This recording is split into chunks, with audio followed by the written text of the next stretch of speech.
Welcome back to MCP Connects. Today we travel to beautiful Salobreña, Spain for a conversation with our new friend and soul legend, PP Arnold. She's worked alongside some of the biggest names in music, but views herself as a healer and a light bearer rather than a celebrity. Today she talks about music as love, and she shares that love with our rock stars around the world. Just call me angel of the morning, angel. Just touch my feet before you leave me, baby. Anything go through like you used to.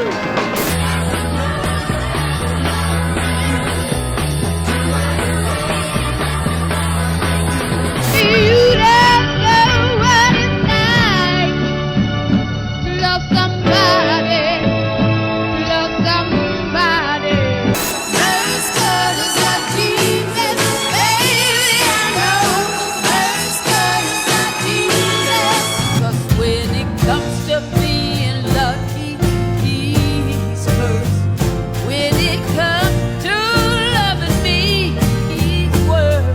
Joining us from Salobreña, Spain, the incredible soul goddess, PP Arnold.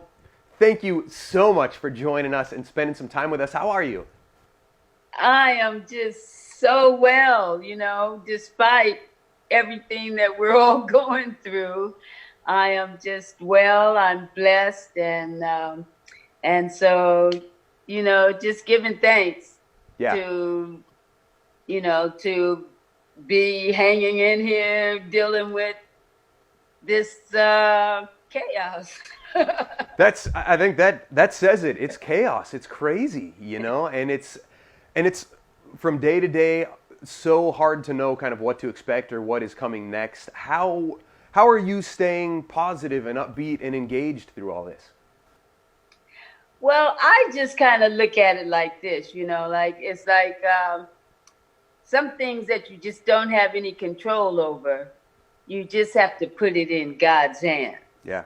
And that's what I've done. I've just put it in his hands, and I'm just trying to stay as productive and creative and positive as I can, and I've been, it's just been full on for me. I'm here. I have a house in southern Spain, so I'm here locked down. I've been locked down in Spain on my own. It's like an inner space, isn't it? It's like just like going inside and working from the inside out. That's what I've been doing.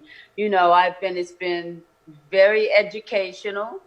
I've been learning to do things that I wasn't doing before, like recording here at home. I put together a little, sort of lockdown studio vibe here with my computer, and I've got a nice mic, and I'm, been working remotely with musicians in the UK and doing various virtual concerts and just doing lots of different things, just like being a part of like trying to help in any way that I can from where I am, like to raise money and to raise funds for all the different, the NHS and all the different health care workers and doctors and nurses, and just trying to be a part of everything. Like lots of musicians, we're hit really hard, very hard by this whole thing. So I've done different virtual concerts for causes to help, support musicians and to keep live venues alive, because there's so many really amazing venues that are sort of, nobody knows what's going to happen. Yeah. And even though things seem to be changing slowly, very slowly for us, because it's going to be difficult. We don't know how this thing is going to pan out. How do you social distance a gig. Right. You Right. know, our whole life is about, you know, gathering people together, Yes. you know, in close quarters, you know, in clubs and in festivals and all the festivals, all my festivals. I was doing Glastonbury this year. It was my Oh, first, it would have been my first solo Glastonbury. And, you know, but, you know, it is what it is. right. And hopefully it'll be on next year. But, you know, I had so many, you know, fabulous festivals and concerts because I had released my latest album, The New Adventures of PP Arnold, in last year and toured it and opened up the door for Yeah. 2020. Sure. That's So so hard. I mean, you released a new album, you toured it, you got the word out there. Like you say, you know, you put that calling card out there and set up an amazing year of tours, and now you're home. So how do you? I mean, we've interviewed a number of artists that have just released albums and couldn't tour them, you know, and now they're kind of hanging in that middle ground of how do we move forward, you know? So. What do you do? How do you stay positive about where you're at? Because like you say, you just made this big move and had a big year queued up and ahead. What do you do? How do you keep your chin up? you know, my whole career has the unexpected has ruled throughout. You know, I've been out here like over 50 years professional, singing Yes. professionally, and never ever even planned. It wasn't an ambition of mine to be a professional singer. Really? Oh no, never in my wildest dream did I ever think about being a professional singer in the music industry. I was born into a family of gospel singers, and I grew up singing in church and doing that, and it was just a day in the life. Some girlfriends wanted to audition with Ike and Tina Turner to be Ikeettes, right? And Yeah. the girl that was supposed to go with them let them down. So they called me out of desperation. You know? Oh, no way. They called me out of desperation just to go to this audition and help them get the gig.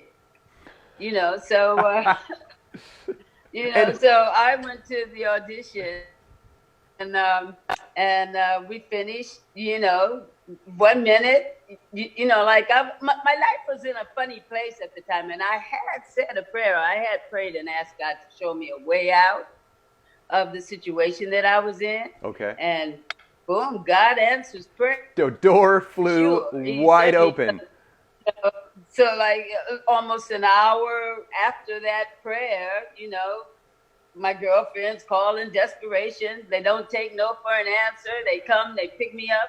And an hour after that, I'm in Ike and Tina Turner's living room singing, dancing in the streets. So Wow. Who So I mean, that's who how- would have thought, right, when the phone rang that was like destiny calling, you know? And it just Yes. opened an entire different It experience, did. a whole new direction in your life. And then from there you went on to work with the Rolling Stones, correct?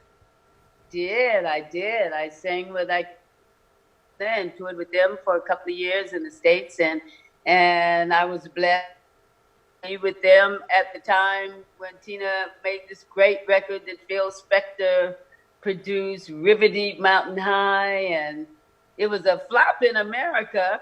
It was crazy. It Huh. flopped in the States because it was just like a new thing, you know, like in those days, you know, we were still dealing with a whole bunch of racism Sure, and all yeah. of that.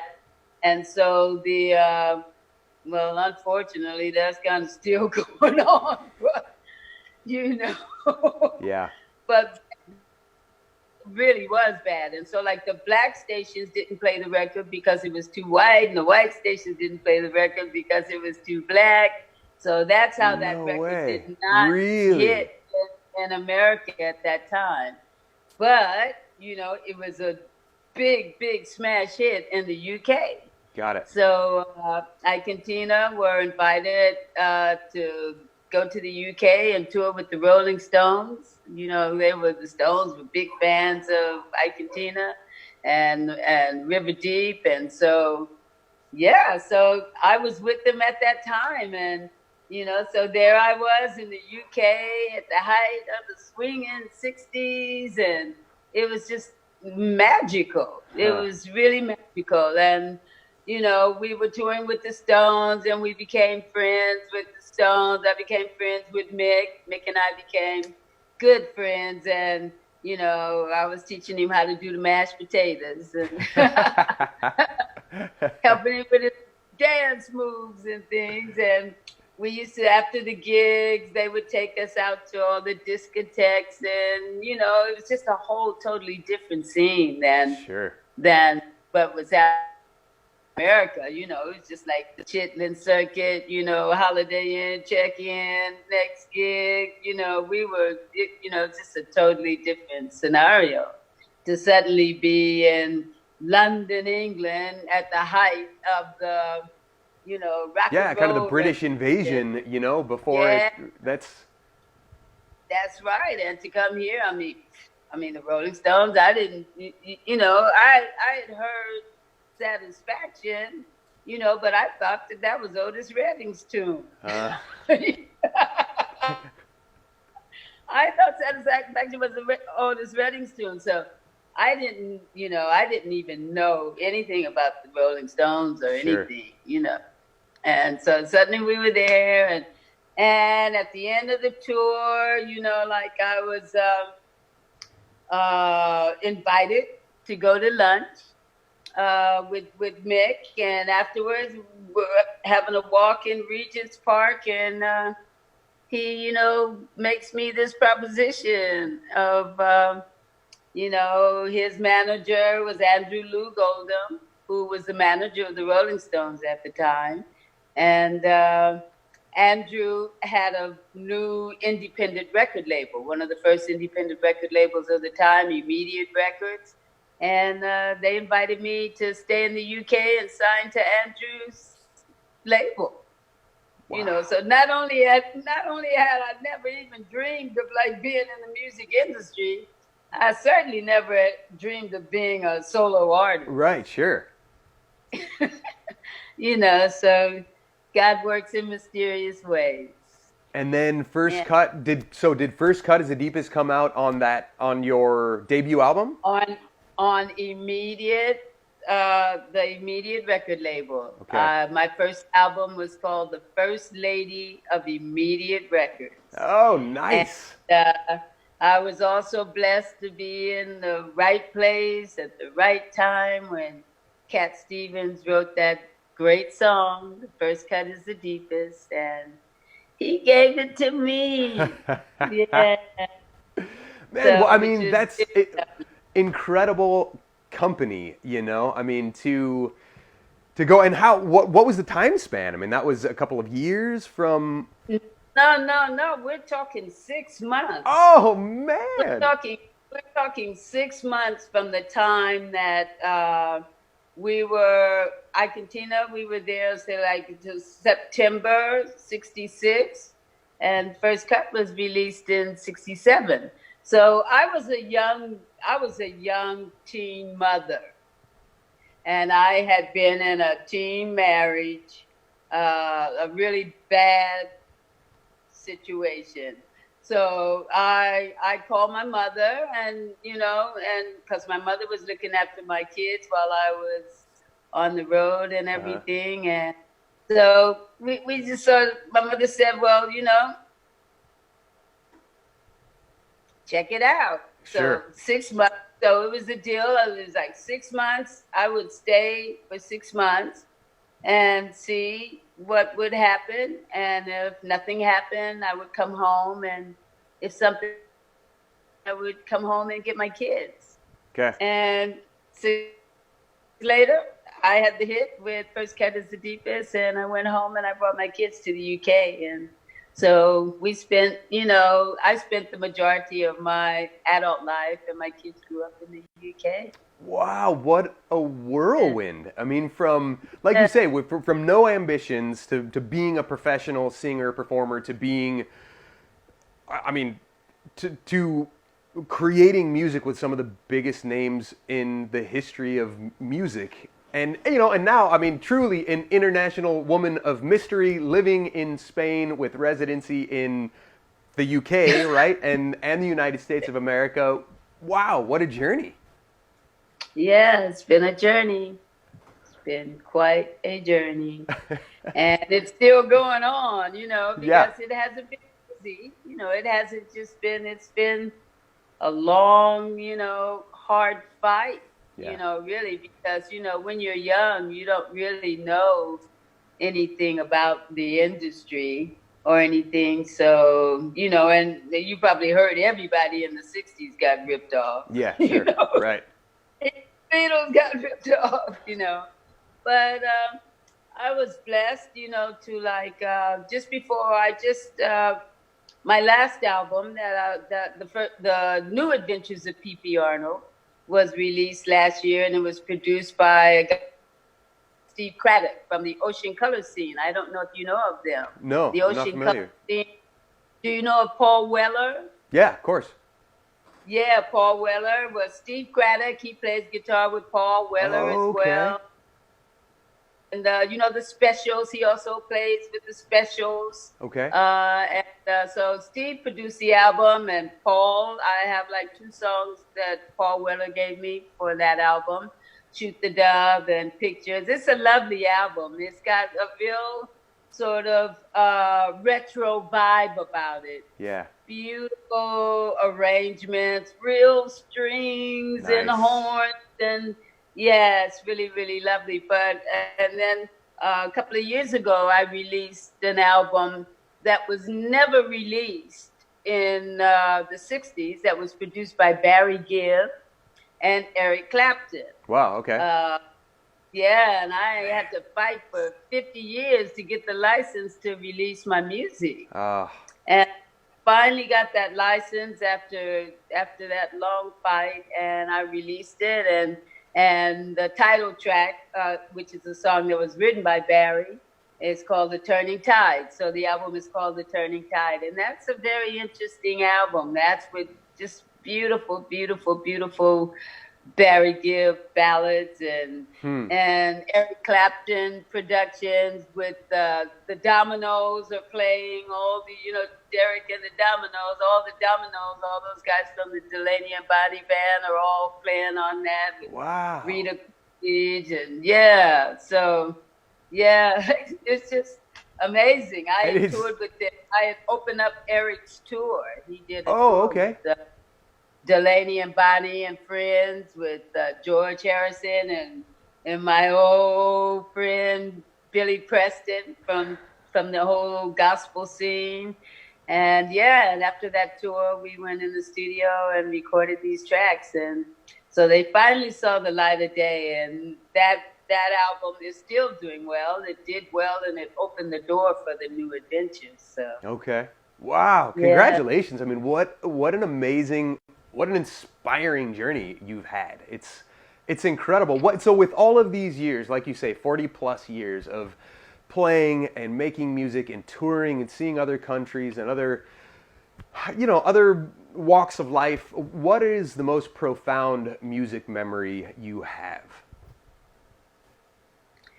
wow, I've had quite a few. I've had quite a few. I would say, you know, I have to say, Ike and Tina Turner, working with them, that was pretty profound. You know, musically, it was just like amazing. All the other stuff everybody knows about, you know, that was difficult, you know, but musically, you know, to be able to start my musical career working with, you know, Tina Turner, it was like going to finishing school.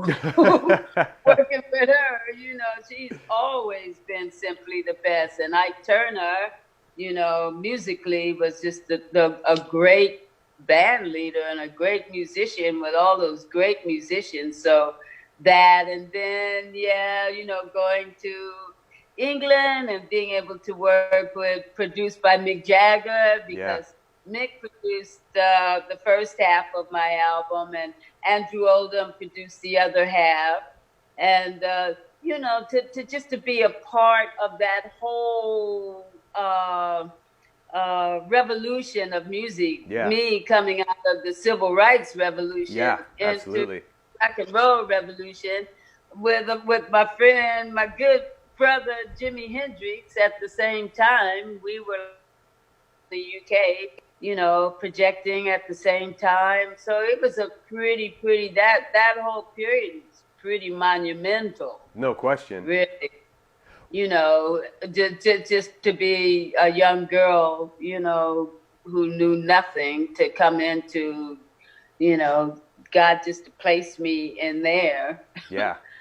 Well, You and know, how does that feel? I mean, like you say, there was a lot happening, right? I mean, there was out of the civil rights movement and the racial tension and all that kind of thing. Did you feel that music was kind of a bridge that brought people together and alleviated some of those tensions, or what did that mean? Absolutely. Music is always a bridge. You know, not only is it the bridge that brings people together, it's a healer. Yeah. You know, the healing. So that's why, you know, for me, I think of myself as a healer. I don't think of myself as a celebrity or whatever, you know. It doesn't, you know, okay, I've been up and I've been down, but all around, but I'm still here. And God has a reason. For me, I feel that I'm a healer. I was born into this. I first sang my first solo when I was 4 years old. And everybody in the church started shouting. So I thought, wow, you know, it was like you make people happy. Yeah, right. So what you do, you know, I sing. Before I open my mouth, I always ask God to let his light shine in, through, and all around me, and touch the hearts and the souls of everybody in that auditorium, be it, you know, a small club or 30,000, 100,000 people. Yeah. You know, my whole aim is to try and touch that person right at the back of the auditorium. I want him to feel me and to feel that love, because that's what I do. It's not about me. I think that's incredibly powerful. You know, that intention of you going into your music, almost not even as a musician, right? But like you say, as a healer. Through these interviews, we've had a number of artists say that they see it more as a service. They are here to provide a service to people. Do you think that kind of fits? Yeah, it's about uplifting people, and especially at these times that we're going through, you know, well, these times we've always been going through. Music is that bridge that brings people together, you know, black, white, brown, yellow, you know, the Mars. I know they're hearing us up there on Mars. You know, they know what's going on down here. You know, and, you know, so many great artists, you know, like all the great souls that have come through and like kept us healed and kept us, you know, like dealing with all of the man's humanity. Yeah, that's what I was going to say. The tension of humanity, you know, just the... You know. Yeah. So after 40 years and all of these experiences... Nope. And, you know, I'm not ashamed. You know, it's been over 50. I think 50... I started singing professionally in 1964. Okay. Over 50 years. That's, you know, I mean, that's, no, there's... How could you possibly be ashamed? That is a badge of honor. That's incredible.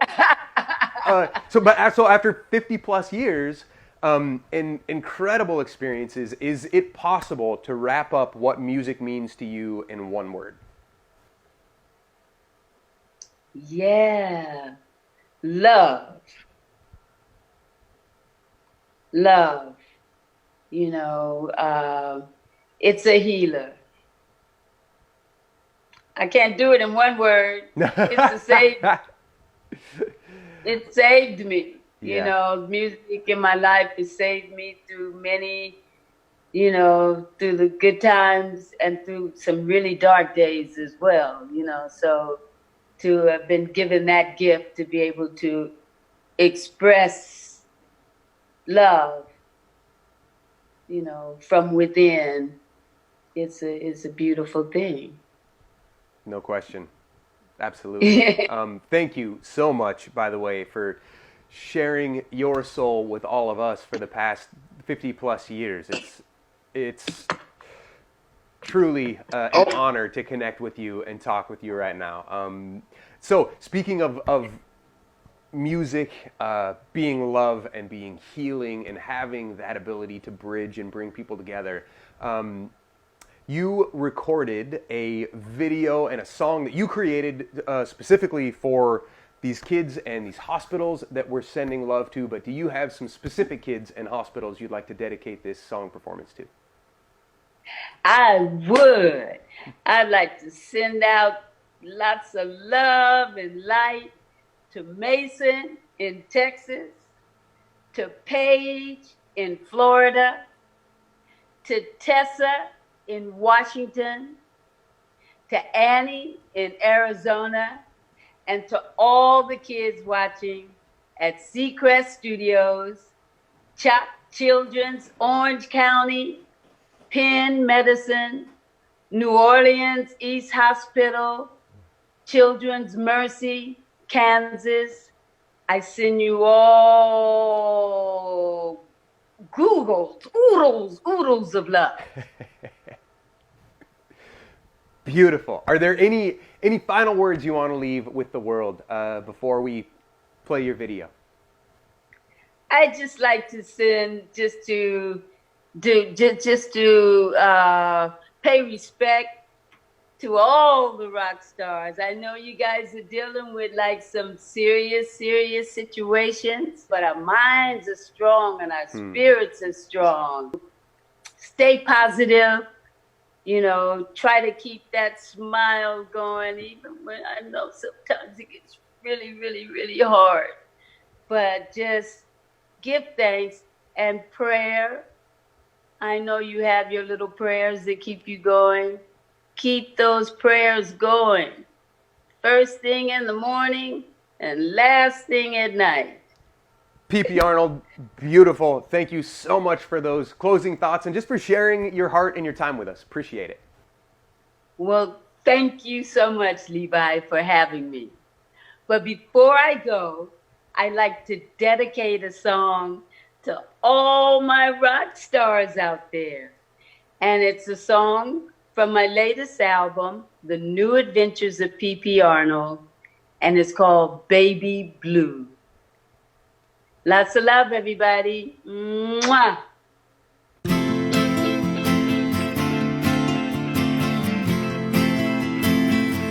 Don't hold me down another day. 6 of the best words you could ever hear him say. A symphony fell from his lips compared to earlier tunes he knocked together quick. Hadn't been any wider eyed or greener than the other girls you knew. Now you're baby blue. You should be standing out in peacock colors like you used to do before you were baby blue. Ooh.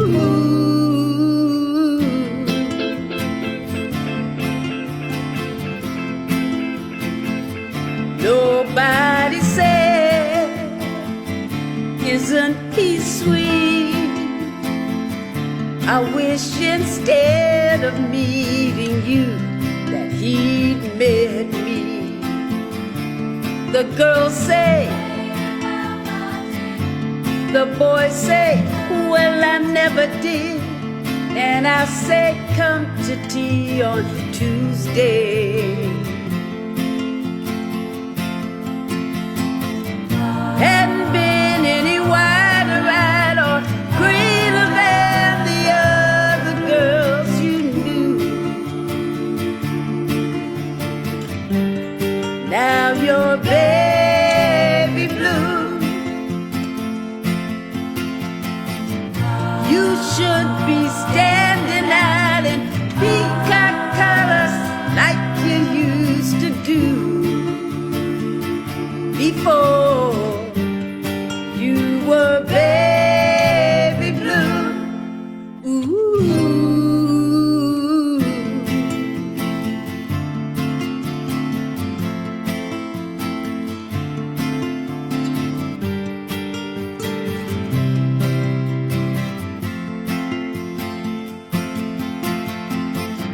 Hadn't been any wider eyed or greener than the other girls you knew. Now you're baby blue.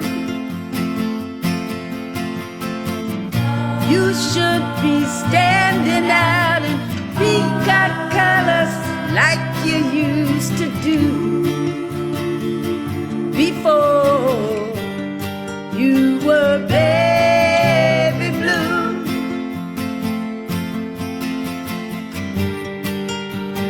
Baby blue. You should be standing out in peacock colors like you used to do. Baby blue.